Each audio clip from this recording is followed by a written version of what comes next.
বৈশ্বিক মহামারী ও বিভিন্ন যুদ্ধের প্রভাবে দেশের বিভিন্ন এলাকায় প্রবাসীদের পাঠানো রেমিটেন্সের পরিমাণ কম বেশি হচ্ছে। তবে মৌলভীবাজারে এ পরিস্থিতি ব্যতিক্রম। কয়েক বছর ধরে এ জেলায় রেমিটেন্স আসার পরিমাণ ঊর্ধ্বমুখী।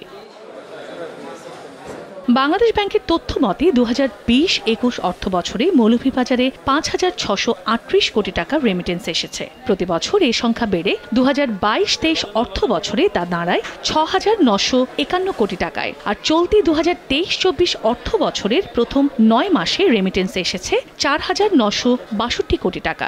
বৈধ পথে রেমিটেন্সের পরিমাণ আরও বাড়াতে দেশের বিভিন্ন খাতে প্রবাসীদের বিনিয়োগের পরামর্শ ব্যাংক কর্মকর্তাদের। বিনিয়োগটা আমাদের দেশে ওনারা অনেক সময় নিশ্চিত হতে পারে না, অনেক জটিলতায় পড়ে।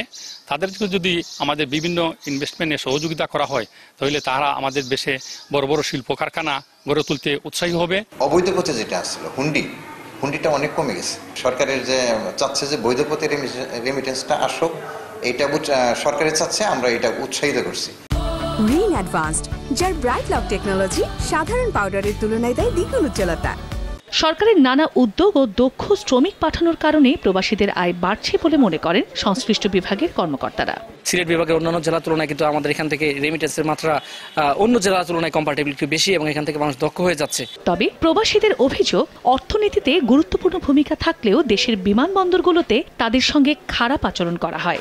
হয়রানির শিকার থাকি বাঁচার জন্য তারা ব্যবস্থা করার জন্য বিদেশ থেকে আসার পরে এয়ারপোর্টে পেরেশানি না হয়, যাওয়ার সময় পেরেশানি না হয়, কারণ আমরা তো দেশের সম্পদ।